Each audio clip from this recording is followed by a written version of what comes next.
A drug dealer will kill 2,000, 3,000, 5,000 people during the course of his or her life. Thousands of people are killed or their lives are destroyed, their family. Here in Minnesota, meth is king. We are really swamped with meth right now. At a Burnsville location, officials say they found 900 pounds of meth worth tens of millions of dollars during the Minneapolis.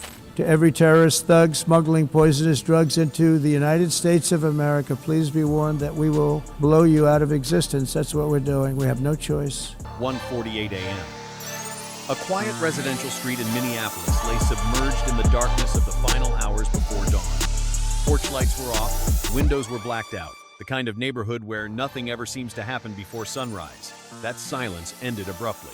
Unmarked federal vehicles rolled in from 5 directions. No sirens, no flashing lights, only the low hum of engines and the synchronized opening of doors. More than 320 federal agents from the FBI and ICE moved into position with practiced precision. This was not a security check. This was not a routine operation. This was a coordinated federal manhunt. The target was a gated home valued at $7.9 million, registered under the names of a couple publicly known as respected figures within the legal system. 2 sitting Somali-born judges, Judge Hoden Ali Warsam, 59, and her husband, Judge Abdullahi Yusuf Farah, 55. Both had sworn to uphold the law, trusted to sentence drug traffickers, authorize warrants, and protect the integrity of the judicial system. At 1:50 a.m., the front door was breached. Agents cleared the house in under 48 seconds. No resistance, no chaos.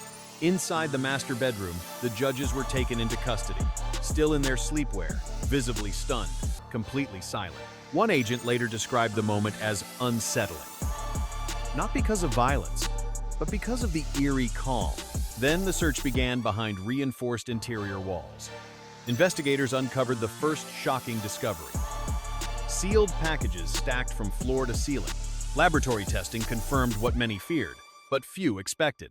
Pure cocaine, compressed and brick-packed. By sunrise, the total reached 4.9 metric tons, enough to supply major Midwestern cities for months. Investigators would later estimate the street value in the tens of billions of dollars, an amount capable of destabilizing entire regional drug markets. But that was only the beginning. Hidden compartments revealed encrypted storage devices, financial records, and transaction logs tied to offshore accounts. Preliminary estimates pointed to a financial operation exceeding $3. $2 billion laundered through shell companies, fraudulent contracts, and real estate deals engineered to appear legitimate on paper. This was not street crime. This was infrastructure-level crime. As agents cataloged evidence, one fact became impossible to ignore. This operation had existed comfortably behind a facade of legality. It did not hide in alleyways or warehouses. It hid behind credentials, courtrooms, and judicial robes. By 4:40 a.m., the home was sealed as a federal crime scene. Neighbors watched from behind their curtains, unsure of what they had just witnessed. What they did not yet know was this. The raid was not aimed at just one house. It was not aimed at just one couple. It was the first visible fracture in a system that had been quietly compromised for years. And this case would soon lead far beyond Minneapolis. Federal authorities were only getting started. More about last week's federal raids in the Twin Cities and is greater than one of them in Minneapolis, sparking protests when people mistakenly thought it was an ice raid. Michelle Beck is live in Minneapolis, unpacking what's become a huge story here. Michelle is greater than by 4:56 a.m. The crime scene technicians had taken control of the property. What began as an arrest was now a full forensic operation. Every room was photographed. Every wall was scanned. Every floor panel was tested. The house told a story its owners never intended to share. Behind the kitchen pantry, agents discovered the first concealed compartment. It was not crude. It was professionally built, steel-reinforced, sound-dampened, climate-controlled. Inside were 118 vacuum-sealed packages, each stamped with a numeric code. Each package weighed exactly 22 kilograms. The math was immediate and unforgiving. This was not storage. This was inventory.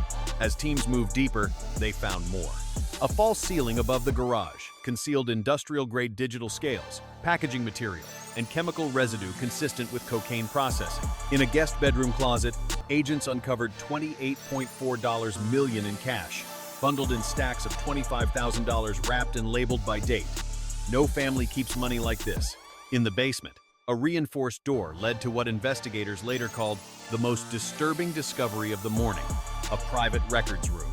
Inside, 19 encrypted hard drives, 44 burner phones, hundreds of printed transaction sheets organized by month and year. Initial analysis showed financial movements totaling over $2 billion across a period of nearly 12 years. The funds flowed through shell companies, sham consulting firms, and property trusts, designed to look ordinary to banks and regulators. To the outside world, this house represented success. To federal agents, it represented concealment. One senior investigator summarized it quietly. This wasn't money being hidden, this was money being managed. What shocked agents most was not just the scale, but the discipline. Every dollar was tracked, every transfer logged, every asset documented. This was not chaos, this was order.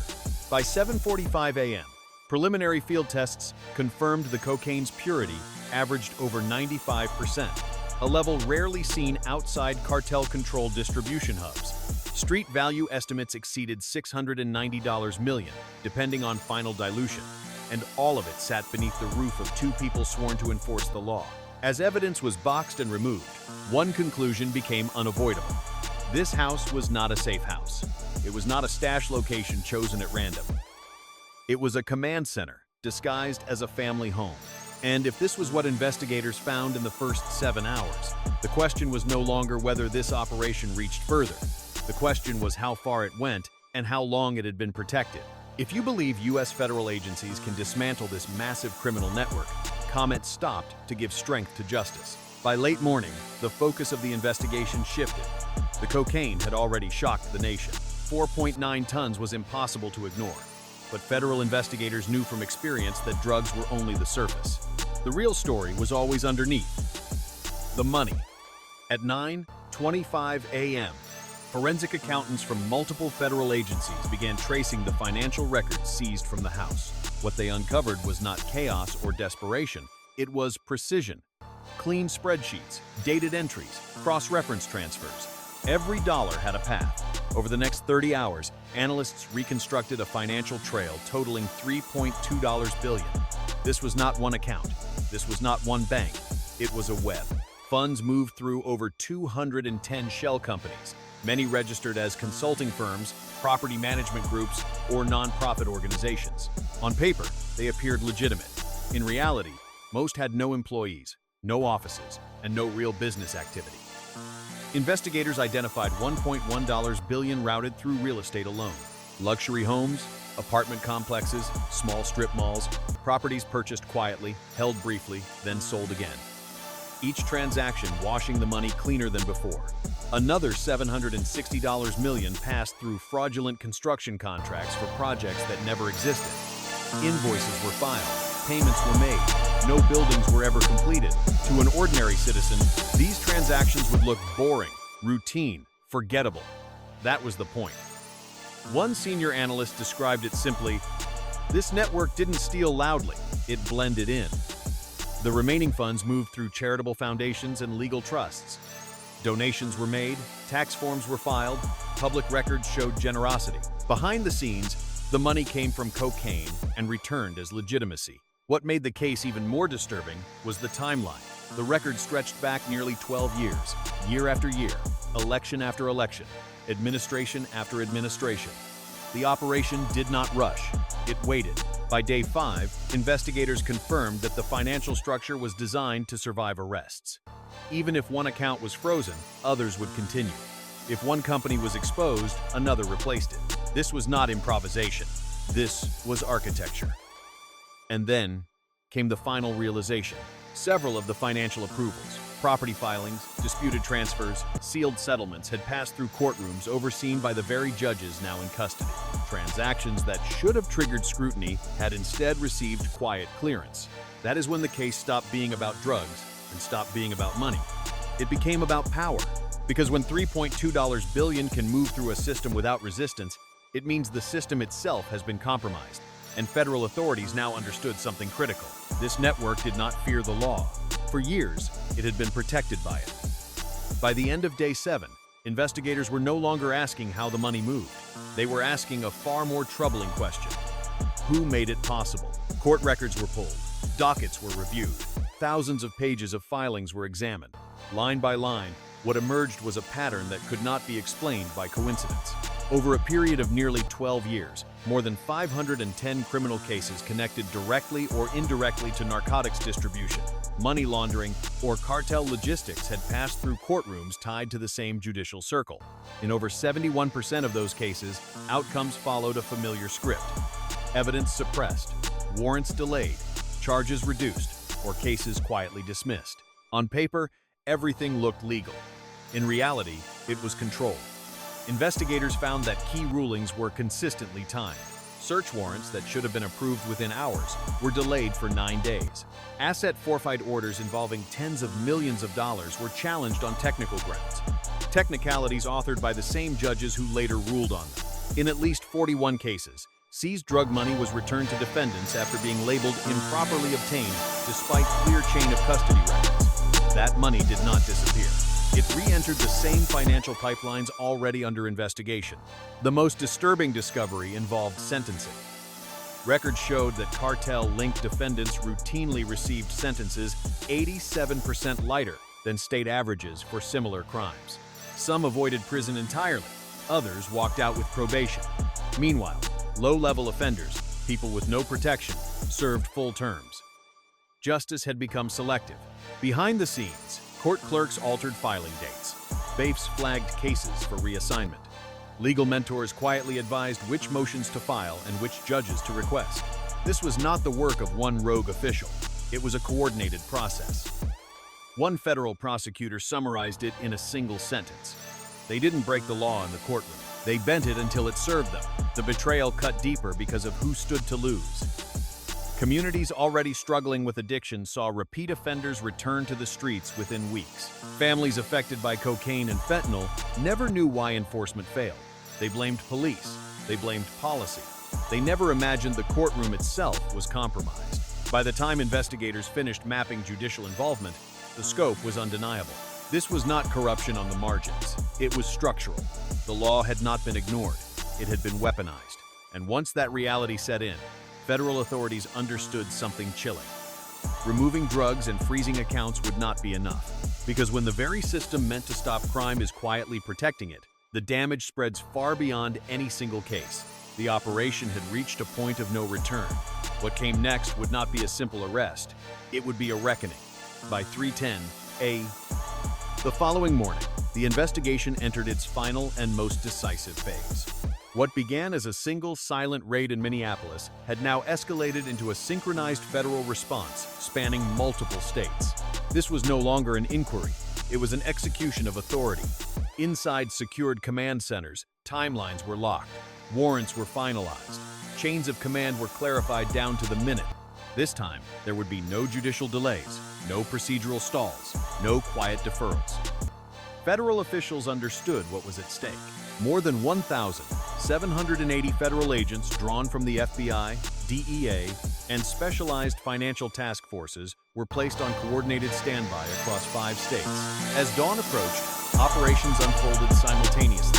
No press, no spectacle, just methodical action.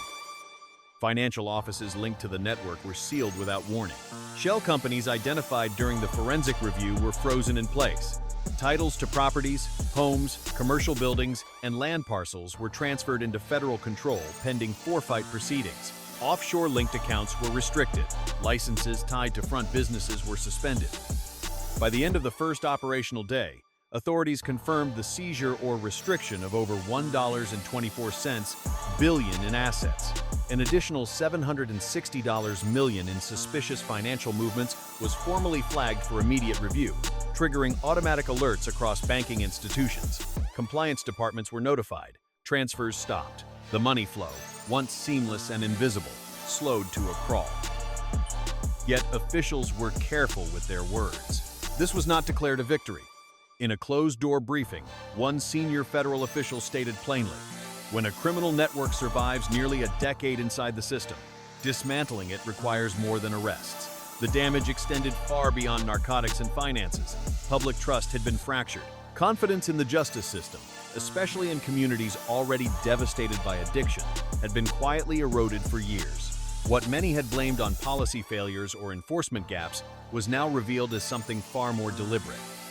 Federal authorities confirmed that additional indictments were imminent. More names were under review. More courtrooms were being examined. The scope of the investigation was not narrowing, it was expanding. What mattered most was the precedent. This case demonstrated that modern organized crime does not always rely on violence. It relies on access, paperwork, influence, silence. And when those tools operate unchecked within institutions meant to stop crime, the consequences ripple outward, affecting families, neighborhoods, and entire regions that believed the system was working. As one investigator summarized it quietly, crime didn't overpower justice. It stood beside it. And that realization changed everything. Because accountability does not end with one raid, and neither does the truth. If you want to follow where this investigation leads next, subscribe to the channel and stay with us for the next chapter, because this story is far from over.